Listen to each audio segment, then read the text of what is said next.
Right, we're recording. Hi, Anna. Thank you so much Hi. for doing this, for coming to speak with my class, my Hi, philosophical issues and class. literature class, Hi, class. Yeah. otherwise known as talking with me on Zoom. Yeah. So my students read this Toni Morrison story. I'm not sure how it's pronounced, Recitatif, uh, for um, uh, for class this week, and it raises all sorts of questions about memory and this role of storytelling and shared memories in our lives. And so I want to get to the philosophical dimensions of the story and the particular questions that it raises in a little bit. But maybe it would be helpful at first to start by just talking about you.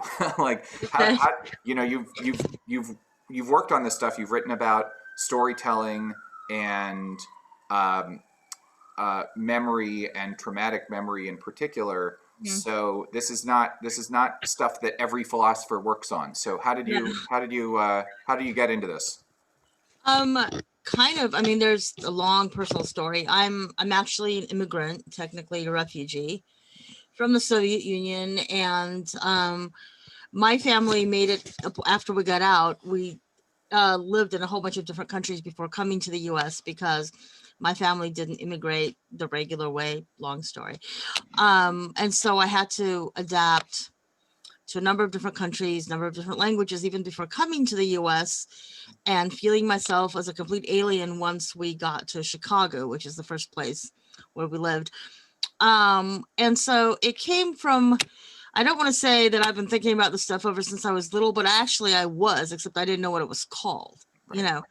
know, the notion of not belonging and the questions of how your memories constitute your identity is something that I came to understand much later as a philosopher. But as a kid, it always just kind of felt like being an outsider. Mhm. And it always felt like remembering this last thing where I finally sort of made friends and, maybe felt at home and then having to leave that really fast Mhm. and having to adapt again.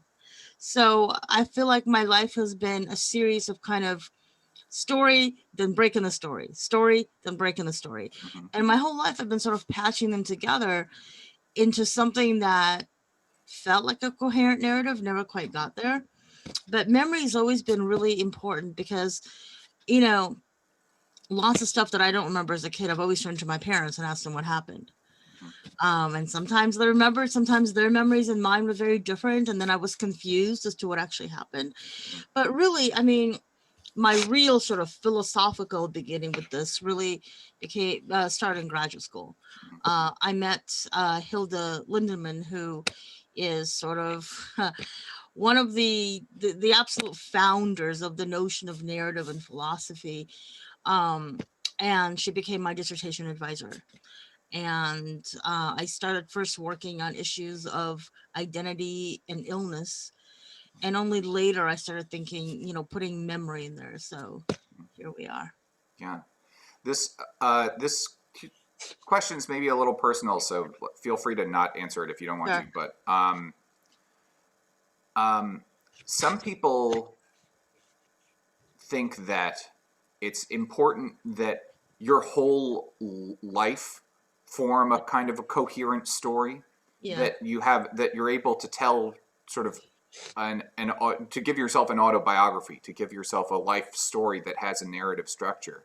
Mm-hmm. Mm-hmm. Where other philosophers, I think, see the role of storytelling in our lives as more a matter of telling stories about particular episodes, particular arcs within our lives, but our lives as a whole don't need to have any kind of narrative structure. They can be kind of a mess. They would make for a bad book or something like Yeah. that. Yeah. But Yeah.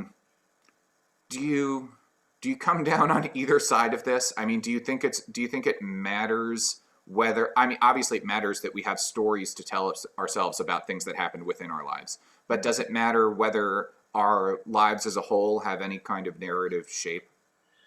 Um, I'm gonna say kind of yes with an asterisk. I mean, I think you're talking about the episodic versus diachronic debate in philosophy. At least those are the terms that are very often used of people who just care about the particular event, kind of a pointillistic approach, versus people who care about like an arc through time.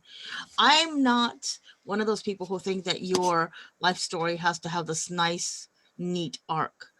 My approach to, but I do think that the past matters.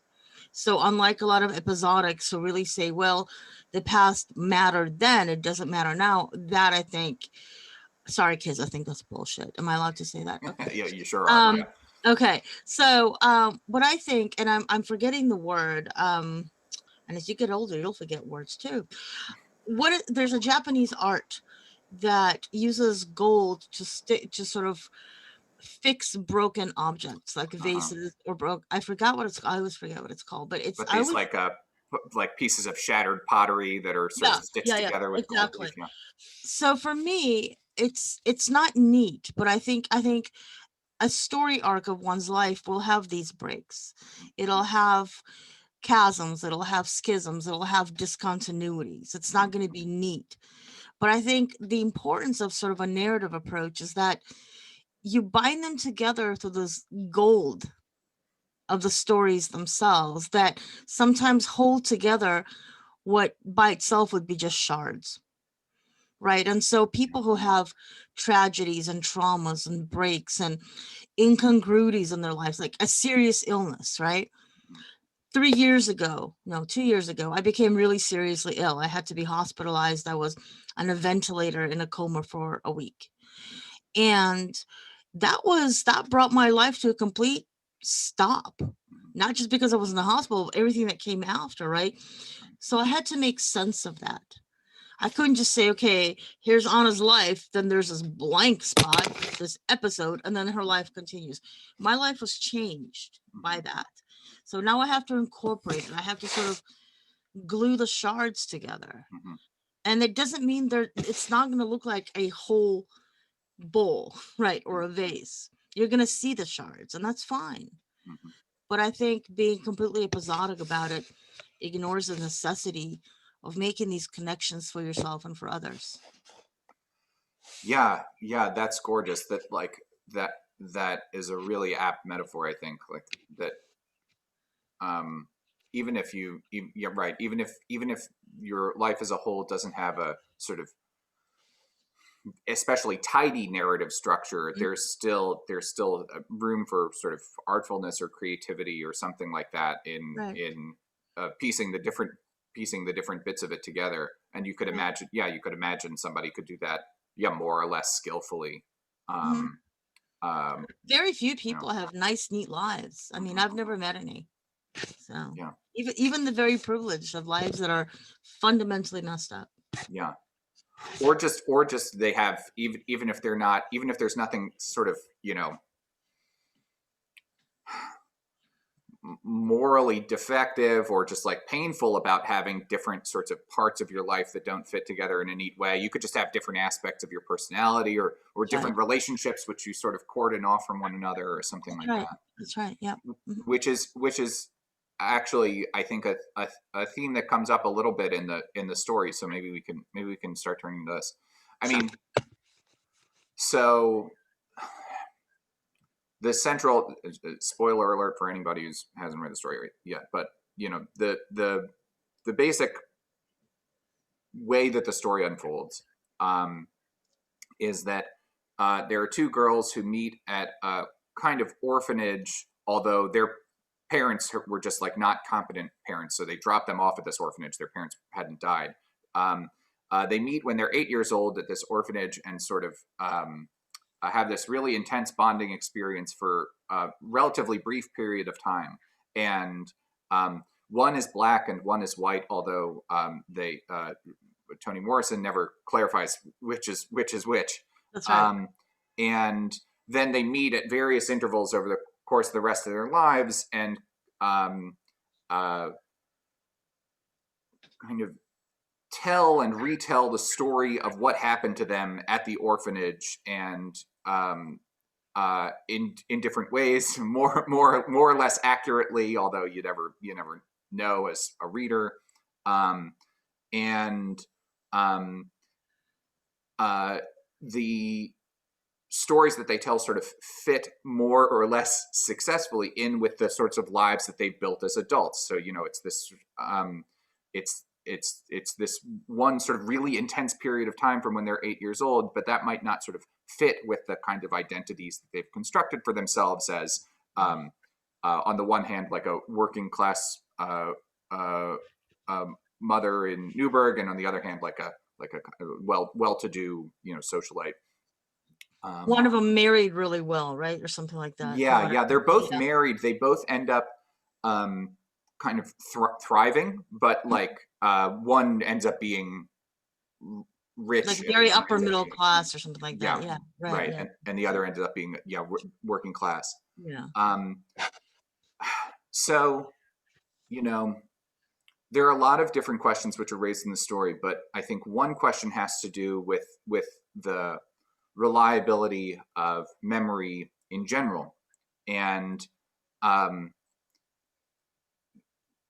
this they sort of never settle on the correct story or the correct recollection of what this time at the orphanage actually contained, what actually happened when they were there.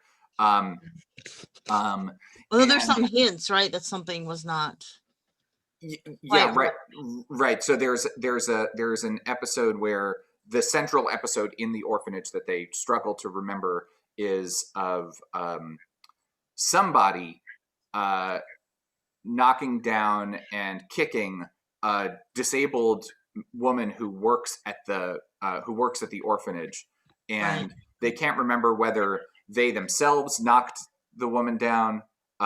They actually, at first they can't remember whether she fell down or whether Mhm. she was knocked down. Then they Mhm. can't remember whether they actually kicked her. Then they can't remember whether she was black or white. Then they can't remember well, maybe we didn't kick her, but we wanted to because we saw the older girls kicking her and so on. And so they have this kind of sort of possibility of guilt looming over their heads. So Right. if they had kicked her, they would feel really bad about it, and if they hadn't, they could sort of rest a little bit easier. Mhm. Um, so it's so at least because of this possibility of guilt, it's important for them to remember this event accurately. Although maybe we can come back to the why it matters to them to remember it Yeah. accurately in a Yeah. little bit. But yeah, so before we get to the question of why it matters that they remember this episode correctly, um, maybe we could talk. You know a lot more than me about what how memory works, and what in particular what sorts of features of memory um, um, can make it especially unreliable, at least in certain circumstances, or can make it sort of especially uh, dicey for us to rely on as a source of knowledge about the past. So this is sort of an abstract question, but what do you think are sort of the most important features of memory in that regard? The features of memory that are most likely to make it unreliable as a source of knowledge. Well, I mean, we have a lot of pretty recent research that shows a couple of things. For example, in a police lineup, uh, witnesses over and over again have identified the wrong person because there was suggestibility, there was issues like racism. It depended on how the question was phrased, right? But more specifically, even more sciencey than that, memory. We used to think that memory was kind of like a catalog. These sort of like like a dictionary that you go back and you look up a word, you look up a memory. It's not like that at all. Every time we remember, we actually recreate. So memory is fundamentally a creative act. Remembering is a creative act. So every time you think you remember something, your brain is kind of recreating it anew. So when we say, oh, yes, I remember exactly how that was, chances are you don't. Sometimes really bad memories, really sharp memories are like that. Most of our memories are kind of in between, which is why sometimes you will find that you thought that something was like this happened to me all the time when I was memories from when I was a kid. I would go around thinking, "Oh my god, this happened, that happened." And then two other people would say, "No, that's not what happened at all." And so, several people will tell me that my memory for the last 20 years was incorrect. Mhm. So our memories are not they're not x-rays. They don't reflect, they don't take a sharp picture of what happened, and every time we think back on it, we are influenced and colored by what happened. So, for example, use another metaphor. We think that memory is a photograph. It's actually more like a painting that you paint anew every time. Mhm. So you kind of remember where things go, but every time you paint it, it looks different. Yeah. Yeah, that's really interesting and relevant to the story, at least in that, um, uh, you know, the way that this memory changes, or the moments at which the memory changes for Twyla and Roberta, for the two central characters in the story, is at the point of retelling, at the point of recollection, and that is, yeah, right. That's when we're at our most suggestible, when we're um, most likely to introduce new errors into our memories. Yeah. Um, Good. So, when philosophers talk about memory, I think it's often in the context of one of two problems, and one is this epistemological problem, this how do you know about the past on the basis of memory problem, and Mm. another is in the context of discussions of what's called the problem of personal identity over time, or the problem of diachronic personal identity. What makes you today the same person as, literally a single person, you at age 2. Not how are you similar, what do you have in common qualitatively, but like, why is there one person there instead of 2 or 3 or 4 people? Right. Um, and um, there are a whole bunch of different possible answers to this question, but one sort of genre of answer makes central appeal to memory. So, what makes you today the same person as you at age 2? Has is one version of this answer is that it's some sort of chain of memories that connects you today to yourself at age 2. Perhaps you don't remember being 2 at all, but there's some chain of memories connecting you today with yourself at that time. So, um, um, we're not going to solve the problem of personal identity right now, but I do wonder whether this thinking about the unreliability of memory and the constructive nature of memory that you're talking about help shed any light on the problem of personal identity. So, like, if it were true, say, that memory were constitutive of ourselves, that Yeah. memory is what sort of ties the different sort of time slices of our lives together, uh, then would it would it make a difference to uh, our identities in any meaningful way that memory is unreliable, that memory is a creative thing in the ways that you've described? Yeah, I was Googling, I was looking at, make sure I got the title right. Maria Scheckman Mm-hmm. wrote this really well-known book called The Constitution of Selves. Mm-hmm. And she was talking about memory, and she was talking about the kinds of questions that we ask when we talk about memory. Mm-hmm. And I think the answer to your question depends largely on what we're after when we're talking about identity. Mm-hmm. Right. So there's notion of numerical identity that philosophers obsess about. Like at time t1, this happened. At time t2, this other thing happened. Am I the same person at time t1 and time t2? Right. And I noticed that, especially for a lot of a lot of people in metaphysics, that's where the question ends, right? But what Maria Scheckman wrote about is that she talked about the question of identity is not what am I, but who am I? Mm-hmm. It's the constitution of self. It's how we're constituted.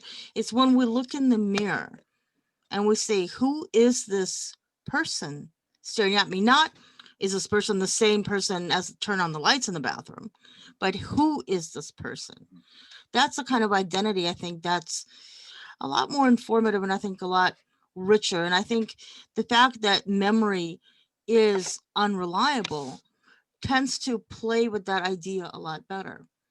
Because if we're constituted by, for example, stories, or by our own stories, other people's stories, Mm-hmm. then memories are not really things that we own. Because there's another conception of memory, that memories are, it's almost like this neoliberal idea that we somehow own our memories, that are Mhm. property, right? But when you really think about it, memories are really shared things, especially if we're talking about not just accuracy, but sort of, well, perspective. Like in the film I mentioned, is Rashomon. By the way, if you guys haven't seen Rashomon, ask Yes. Professor Loss about Rashomon. That's a Please, good one. please see it. Please see it. Um, it's all about perspective. It's all about who's seeing, why they're seeing it, how they're describing it. Mhm. And so if we're worried about that kind of identity, then I think a memory that's not kind of an on and off switch Mhm. works a lot better. Just like identity is not like an on and off switch. Anyway, does that make Right. sense? Yeah. That's right. That identity in the sense of something like uh, our persona, or how we conceive of ourselves, or how we present ourselves to the world, or something like that. Those are very clearly shaped by our memories, and by our shared memories, our memories with Yeah. other people. And Yeah. so, the And you have to answer unreliability of question. those memories is yes, clearly relevant to Yeah. how we think of ourselves, how we present ourselves to the world, and so on. And there's also the issue of collective memory, which Mhm. I don't know if you're covering, but collective memory is really important. Collective memory isn't just the sum total of individual memories. Mhm. It's a different thing. So the collective memory of a nation. What's the collective memory of the United States of slavery, for Mhm. example? I think it's a very complicated question. What's the collective memory of Germany of the Holocaust? Mhm. And these aren't just sum totals of individual people. This is a particular kind of character that memory has Mhm. when it's over time and really distributed among many people. Yeah. So And I think they're interesting. I don't think we're going to address this question directly in class, but we might as well raise it now. That, like, there are really interesting questions about what sorts of thinkers or agents can be the subjects of collective memory. And yeah, so, yeah, so we naturally think of individual people, or perhaps as having memories, or perhaps families, or groups of friends, or something like that. Very intimate groups of people as having collective yeah, memories. yeah, But you can also think of corporations as having memories, or countries as having memories. But then under, but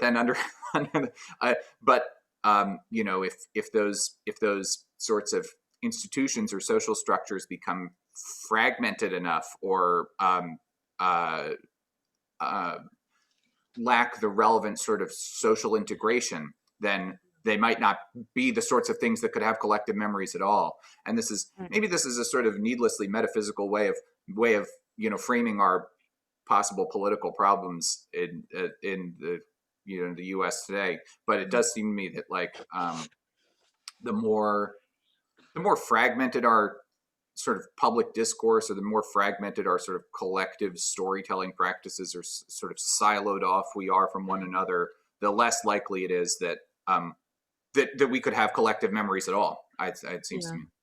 It's also problematic, and again, I'm sorry if you don't go into this in class, but a nostalgia becomes a really interesting question, because nostalgia, something I've written about, Yeah. nostalgia is related to memory, and nostalgia can be weaponized Mm-hmm. to twist memories into weapons of political destruction, political subjugation, into mass hysterias, into the idea of, the good old days. Mm-hmm. Most totalitarian countries use nostalgia, Mm-hmm. whether on the left or the right. They use nostalgia. And that's nostalgia can be a kind of a weaponization of memory. Yeah. Yeah, I remember. I haven't seen the movie Gone with the Wind since I was in my early 20s, but I remember a bunch of people telling me it's like on the list of the movies that you have to see, Yeah. um, and then watching it and thinking, oh, this is just garbage. This is. I Yeah. mean, there's some art in how the story is told, but this is just pro-slavery propaganda. This is Yeah. like bread and butter for the KKK. In part because, yeah, right, it's just extremely nostalgic for slaveholding times. That's Right. so, which is a long way of saying that uh, um, the politically destructive or propagandistic use of nostalgia isn't something that's restricted to countries that we can sort of easily recognize as totalitarian. That's right. We don't have to look far from home. That's, Um, that's right. um, the nostalgia. So you brought in nostalgia in the Yeah. on a sort of societal level or at the level of very large groups of people, but Yeah. I think that, nostalgia plays some sort of role in this story. Oh, yeah. So Yeah. maybe we can turn to that now. I mean, so I yeah, like I suggested this question a minute ago, um, which was why would it matter to by the end of the story they're the two central characters are they have adult children. I mean, they're grown Mhm. women. They're presumably in their 40s or 50s. Um, um, they so it's a little puzzling on its face why they would care so much about whether they had done one admittedly like bad thing, but why Right. they had done this bad thing when they were 8 years old, decades earlier in this really sort of awful circumstance where, I think a lot of people would say, oh, well, if you fucked up there, that's really bad, but we can be forgiving because, you were kids at an orphanage. It's a really hard time and so on. Mm-hmm. So I guess the question, the story ends on this question, which is like, why would this matter to these two adult women that they have an accurate recollection of this, traumatic event from the past where they may or may not have participated in a collective beating of this disabled Yeah. woman when they were at the orphanage. So, I mean, do you have of course this is a work of fiction, so there's room for Right. creativity in our interpretation, but of what's going on here. I mean, do you have any insight into why human beings in the actual world might care about these sorts of things? Is it just a matter of guilt or of the sort of the threat of guilt, or is there something more to it than that? Well, in part, first, let me sort of stick with the fiction part. I mean, Toni Morrison really zeroes in on memory when she wrote Beloved. Mm-hmm. And you, I don't know, kids, read Beloved, really read Beloved. Mm-hmm. She talks about this thing called rememory. And for her, rememory is a sort of half forgotten memories that still affect your life and that still come back and haunt you in a Mm-hmm. particular way. So I think we're haunted by our past. And I think that, to go back to the nonfictional world, I think we want to know what kind of people we are. Mm-hmm. And in order to know that, we want to know what kind of people we were. And this is why I think the episodic approach to life is so shallow. Mm-hmm. Because I think it's really important. Like, it's really, there's going to be incidents in people's lives, and if they're unresolved, and if they sort of suspect that it might have done something bad or evil or something that they can't endorse anymore, Mm-hmm. that's going to be something, to be sort of poetic about it. It's going to be a ghost that follows you. Mm-hmm. And I think that's true for a lot of people. And I think Toni Morrison, I'm a big fan. She's Yeah. very, very skillfully in this story, just like in Beloved, plays with the notion of race in a way that's not to our satisfaction, Mm-hmm. as we want to be able to say, right? I think racism, maybe one of the points in the story is that racism, just like the original sin of this country, Mm-hmm. is unresolved. Just like this memory is unresolved. Mm-hmm. It's haunting. It follows us. We don't want to look back because in order to know who we are now, we have to sort of understand and embrace who we were. Mm-hmm. And a lot of people don't want to look back that far, Yeah. or they don't want to look at it. I don't know. Maybe this is a wrong reading, but I just sort of looked at it that way, and I think it's really important, both on a societal level and an individual level. When you ask that, Mario Schechtman's question about the constitution of cells, when you ask, who am I? You want to be able to include the bad parts Mm-hmm. and explain them somehow. And if you can't, and if you can't remember, or if you're not sure, or if you're afraid to look, that creates a problem for your notion of yourself. Yeah. So There's that sounds right, but I'll push back on that a little bit. okay. So like, um, you know, it seems to me that when you ask yourself, or when who am I, or when other people ask you who are you, Yeah, yeah. there are all sorts of answers which you can give that could be perfectly satisfactory. And what counts as a satisfactory answer is going to vary dramatically from one context to another. Yeah. So, but even in the kinds of, I think the sort of version of that question that I hear when you pose it is a kind of like, quiet, reflective, uh, sort of intimate version of that question, right? That it's like, Mhm. it's not just like somebody at a party asks, oh, who the hell are you, or something like that, Sure. but like, asking, where do I fit into the world, or something like that. But even in those sorts of quiet, intimate, reflective moments, it seems like I could answer that question at least to some degree of satisfactoriness, just with respect to my present condition, or with respect to like sort of who I am in the world today. So Mhm. like I, I, um, who am I? I teach philosophy. I live in Brooklyn. Here are my friends. Here's my partner. Here are my dogs. Here are the things I care about. Here's what I do for fun.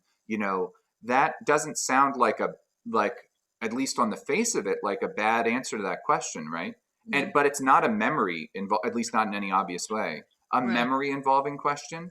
So if I guess the question then is like, if there's something missing from that sort of answer to that sort of question, like, what is it? Why is that? Why should that?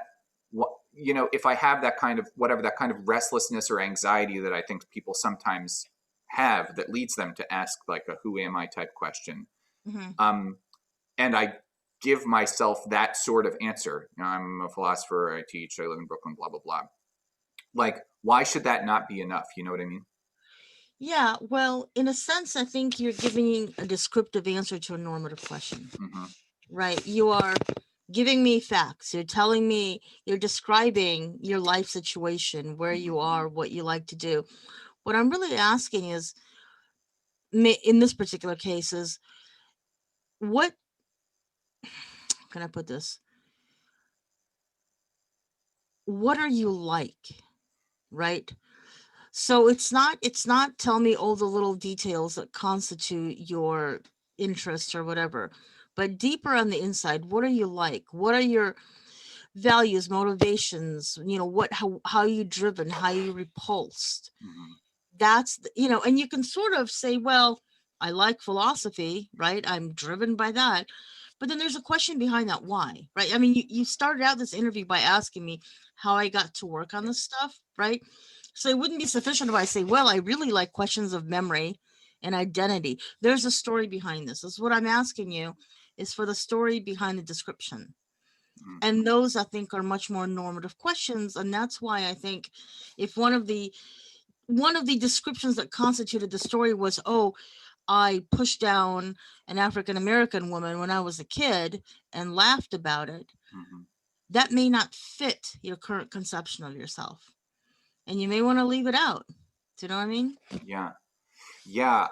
That's helpful. So I think pointing to, yeah, what's missing from that account of myself is some element of normativity. I think you could also perhaps put it in terms of like, I'm thinking off the top of my head here, but I think you could also put the matter in terms of sort of explanatory depth, so that like, Yeah. you can explain plenty of what I do in terms of the fact that I'm a teacher and I live in Brooklyn and I have two dogs, Yeah. and that Yeah. explains why I'm going to go walk the dog later, and so on. But like, but that's not an especially deep explanation. So Mhm. like, a deeper explanation is something that in part, I suppose, something that sort of explains lots of stuff in a very pithy way, Yeah. and um, and so and deep explanations will of human behavior, I suppose, of an individual person's behavior, will tend to be deep into their past. That's So, right. so if what you want out of a "Who am I?" question is a deep explanation of why a person does what they do, then Mhm. yeah, right. Then that has to go into the past. Great. Um, and right, and then the normative dimensions are, so yeah, what are the values which motivate you, Yeah. what are the, you know, sort of It's beliefs it, or things yeah, that it's you kind of hold like when most you ask a dearly. person. I'm sorry. Oh no. When you ask a person, why are you anxious, Hmm. right? They may say, "Oh, I'm afraid of that snake over there," but they may say, "I have anxiety," which is a very different sort of answer, right? Hmm. So you have to kind of go in deeper and asking what's, and I'm sorry to bring up anxiety. I've just finished writing a paper on Hmm. anxiety as a moral emotion. Hmm. So yeah. Hmm. The okay. Um, I I want to get back to the questions about why these memories are important in a little bit, or a sort of follow up to that. But Right. maybe I'll have one little follow up on this. When you say moral emotion, Mhm. what does that mean? What would it, in what ways is anxiety? Maybe it's familiar enough. The idea that guilt or shame or resentment would be a moral emotion might be familiar to people, because it's sort of like has a very close, obvious, in some sense, connection to Mhm. motivating behavior and punishing people and so on. But what would make anxiety a moral emotion? Some kinds of anxiety can suggest that something is not right. Hmm. Like, I'm not talking about like free floating anxiety, but you can be anxious about a situation, and that may be kind of a red light to suggest that the situation is wrong, the way you're approaching it is wrong, that something about your conception of it is wrong, or maybe so it's not just something you feel, it has a motivational force. Hmm. And that's what makes it a moral emotion. I mean, for the longest time, philosophers have sort of pulled apart, emotions and rationality. Hmm. And one of the areas I work in is moral psychology, and we're kind of trying to put them together. Hmm. So when we talk about moral emotion, it means emotion that's morally motivational, and an emotion that's basically normative. Hmm. Again, so Yeah, I've had a similar thought about the um, something like the emotion of feeling creeped out, or finding something creepy, that like yeah, it has you don't find things creepy if they are sort of like obviously morally bad in some very identifiable way. To find yeah, something creepy is to sort of like have some is to have a kind of emotion that's backed up by a suspicion of the possibility of something being, yeah, dangerous or morally that's corrupting right, or that's something right, like that. yeah, yeah, Maybe it sounds like what you're saying about anxiety might be yeah, in that yeah, neighborhood. Yeah. Um, good. So okay. So now I'm going to circle back to the question about the importance of our memories. So, one of the ideas that's come up so far in class this week is um, that there's a distinction between two sorts of, you know memories about our own past, episodic or autobiographical memories, that we can be very emotionally invested in. yeah, So on the one hand, you have things like um, perhaps some past trauma that you're still working through. So, um, somebody that you're very dependent on has died, and you're you know dealing with that, or just gone through a really bad breakup, and you're trying to right, put your life back together, or something like that.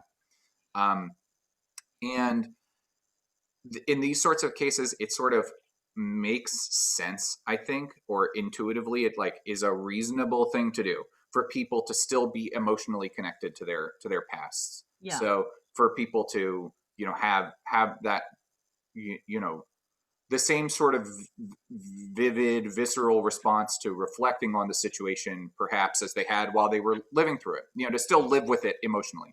Mm-hmm. So you've got that sort of case on the one hand. And then on the other hand, you have all sorts of sort of trivial but embarrassing or shameful or maybe guilt-inducing things that you've done in the past. Like, you know, I think of like little, like kind of cringy things that I said when I was 11 or something like that, Yes. but I'll still wake up in the middle of the night thinking about, oh my God, I can't believe I said that to that. 11 or 25 or Yeah, whatever. Right. yeah, Right. yeah. Yeah. And and and then like you, I think part of what makes people, I think everybody experiences this, and I think part of what makes everybody find these things so interesting is that at some level we realize that our emotional connection to these things is somehow disproportionate or unreasonable or unfitting. It just like doesn't make sense at some level to for me to still feel embarrassed about something I did literally 25 years ago or 20 whatever it was that nobody on earth remembers except for me. um, so you have these, so the contrast is between mm, uh, events in our past that sort of make sense for us to still be sort of emotionally invested in some way, and events in our past that it doesn't make sense for us to be emotionally invested in the same way. And one student suggested the phrase "letting go" as the appropriate response, and I think it's right. That is the right phrase of letting. You let what I should do about this embarrassing thing that happened in sixth grade is just Just let go let of it go. it. Yeah. Not necessarily forget it. It's not within my control to forget it. Yeah. But I would be better off if I just had no emotional connection to it, or if I thought, oh, poor 11-year-old Ian, too bad that happened to him, but I don't feel bad about it as at the age of 34. Mm-hmm. So um, so that raises a question. It's like when are you in the one sort of situation and when are you in the other? When does it make sense to be to let go, and when does it not make sense to let go? And for that matter, are there, I'm framing the question in terms of letting go or not, but maybe is there a sort of continuum of sort of possible attitudes to have towards your past, of which letting go is a point? Forgetting, forgiving, other attitudes you can have towards your past that might be apt. Anyway, do you have any? Has your work on this stuff given you any kind of guidance as to when it makes sense to let go?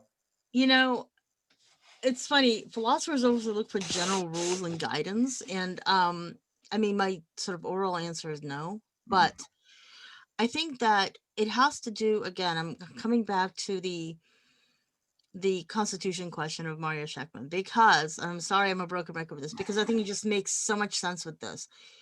If what you did when you were 11 still bothers you so deeply, because it's, for example, let's say you lied to your grandmother or something like that, right?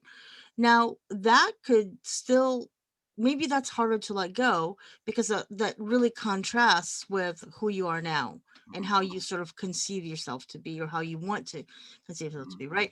If were 11 years old and you tripped over something and you embarrassed yourself and everybody laughed, that I can see letting go, because that's not, it doesn't go to your character. And I'm sorry for using the Aristotelian word here, but it doesn't go to the sort of the depth of who you are. It doesn't really go to the important questions. It's a descriptive thing, not a normative one. It's an event. I don't think that the length of time necessarily determines, which is, I mean, going back to the story, right? I mean, how many years has it been in Toni Morrison's story, right? It's still an important question for them, right? And it's unresolved. And I think it's important because it still sort of makes up their conception of who they are. It would if they could resolve it. It still bothers them because it's sort of it's a substantively important question. Mm-hmm. And even more so than like what they said to each other, right? Or the kind of, because they're more forgiving of that, right? Am I remembering this right? At different points in their relationship, they are, and other Yeah. times there's more conflict there. But yeah. But this is where she leaves off. This is the Mhm. unresolved issue, right? And so therefore it matters. It really matters. So I don't think it's a question of a length of time. I think it's a question of how that particular event goes into constituting you or conception of yourself right now. Mhm. So if you want a hard and fast rule, that's my rule. Okay, yeah, no, that's helpful. That's helpful. I think it's it's it's good that you've been a broken record about this stuff, because I think it shows that there's a single theme running throughout this whole conversation. It shows that there is a sort of an important theoretical or conceptual resource that you can use to answer a lot of otherwise seemingly disparate questions, and Yeah. it's this question about self-constitution. Yeah. Um, I think so. Maybe I don't want to keep you much longer, but I'll just one last question. So, in talking about the importance of memory and when it makes sense to let go and when it doesn't, so far, yeah, we've talked about this self constitution, but that has been uh, for most of the conversation, not all of it, that we've talked about it as an autobiographical activity. Right. It's the constitution of ourselves by ourselves.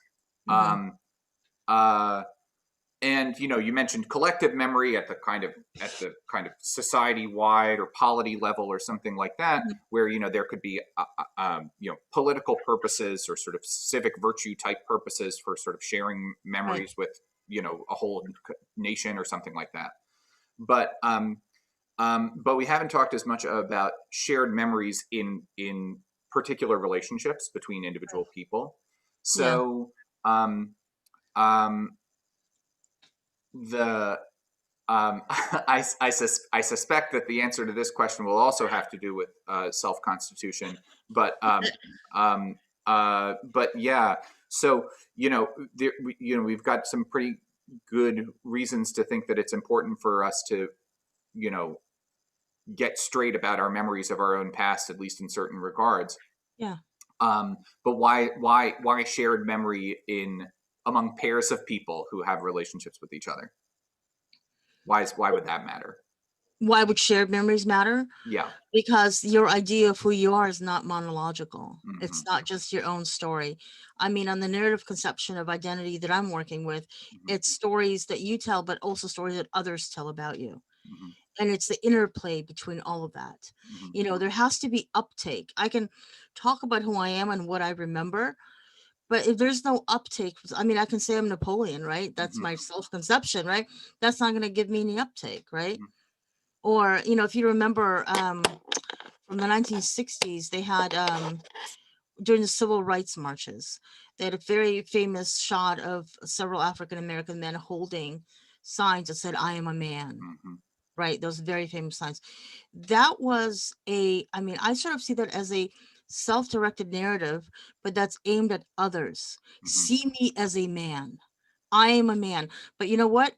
Until that was heard and given uptake, those were just discriminated against individuals holding signs. Hmm. So that's why identity is not monological. It has to be given uptake. And I think that's why memory between two people, in a sense, is bidirectionally validated. Hmm.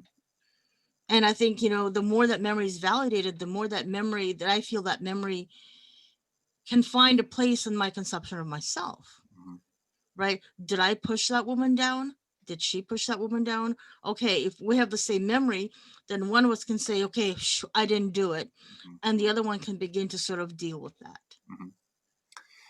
Does So that make sense? yeah, it does. It does. So that the very last thing that you said might answer this follow. I said that was the last question, but I got one more follow up. Okay.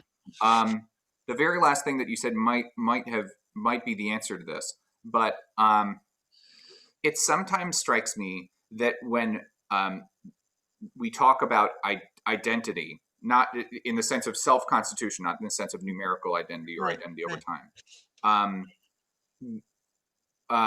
there's not a single thing that we're talking about. We're talking about a bunch of different stuff.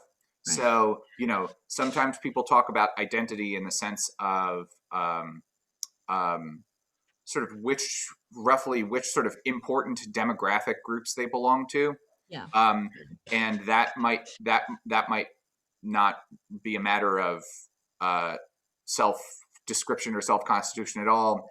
Whether I want to be you know a college educated Brooklynite or not, or whether I acknowledge it or not, I am. Yeah. Yeah. Um, and other aspects of our, but identity is sometimes a matter of self-presentation, sort of how the image of yourself that you project to the world, which Mhm. is under your control. That's not Right. just a demographic thing. Right. And Right. sometimes it's a matter um, of our self concepts or how we think of ourselves, which might come apart uh, uh, from our self presentation and from our demographic position or social Yeah. position.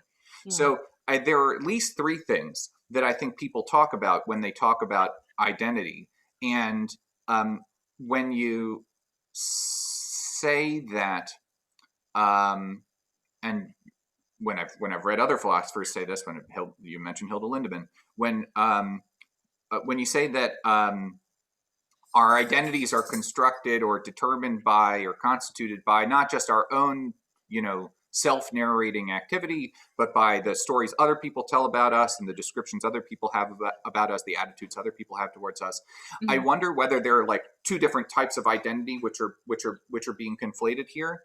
Mhm. So what why is that the case, um, or is there some reason to think that there's a single thing which is your identity, which is somehow made up of both your self narrating activity and other people's descriptions and attitudes towards you? So, I mean, are you saying are those two different things, and do they make up one, or are they two? I'm not. I guess I'm not quite clear what you're Oh, so asking. the question is, is there a single thing that is your identity Oh, that is sort of co-constituted by what you do towards yourself and what other people do towards you, or is it just like there are a bunch of different things that we call your identity, and we just need to distinguish between them? Some of them are determined by other people's attitudes towards you, and some of them are determined by your attitudes towards yourself. yes, yes, and yes. Okay. I see identity. I mean, to sort of put it visually, it's not like a single nugget, right? It's sort of a constellation, right? It's sort of a bunch of different elements that tend to sort of rotate together, Mhm. right? Some parts are very much me, some parts are me taking on other people's ideas about me, some are somehow, you know, a negotiation between that, some are same over time, different over time, but this whole mess of stars, you Mhm. know, are kind of rotating together in one constellation, and that's me. And that's why identities are very complicated. They're not like, okay, this is an identity, got this nugget and this nugget, therefore they're two identities. Mhm. I think so. And I think, you know, as far as I think this is what you're talking about, is the identity politics that very often people talk about the identity. It's like, well, how do you identify, right? Mhm. Do you Right. identify, especially when it comes to race or gender or stuff like that, right? Mhm. That becomes really, really complicated, because if somebody, you know, it's one thing to say that identities are not monological and that you have to wait for input. But when somebody says, for example, I'm a trans woman, right? I mean, let's just sort of dive in, right? If somebody says, Mhm. I'm a trans woman, and a large majority of society says, no, you're a dude in a dress, Mhm. that's destructive. Mhm. So it's not necessarily the case that whatever society spits back at you, you know, in response to your identification, has to just be taken on board. Mhm. So they're destructive narratives about identity, and they're constructive narratives. And when you're facing destructive narratives about identity, what you offer are counter narratives. Mhm. So you push back, you know, you deconstruct, in a sense, the destructive master narrative. Another master narrative: women aren't women unless they have children, right? The famous pronatalist narrative, right? Mhm. And you push back on that. You know, you don't necessarily, just because you get a response from the world about your identity, doesn't mean you have to take it on board. Mhm. You can fight it. In fact, you should fight it very often. Yeah. I don't know. Does that go anywhere where you Yeah, wanted to no, go? no, that's helpful. So it's sort of like the there's a single thing that is your identity, but it's a complicated thing. And the Yeah, reason why it's helpful to, maybe I'm putting words in your mouth, but what I'm hearing is one reason, at least, why it's helpful to think of it as a single thing is yeah, because it's really important how those different complicated components of it relate to one another. So it really matters if you're a trans woman, it really matters whether your conception of yourself matches the conception that others have of you, because if it does, then you're going to have a relatively easy time getting by in the world. yeah. If it doesn't, Yeah. you're going to be discriminated against, you're going to be oppressed. um, Right. And so there are such thing as oppressive identities. So somebody who is a trans woman is not being recognized as a woman. That person is experiencing an oppressive identity. And I know I described identities as these constellations, but identity is also kind of a battlefield mhm, for a lot of people. Identity can be a very difficult place to find yourself, especially if you're trying to develop an identity that the majority of the world doesn't wish to recognize. mhm, And so identity can also become a place of contestation. yeah. Well, I think that's right, and I think my students who are watching this will hopefully see that there's a pretty straightforward connection between that and the story that we read. But I won't take up any more of your time. Anna, thank you so much. It's always a Thank pleasure. you. This was Yeah. fun. Okay. Bye. Good. See ya.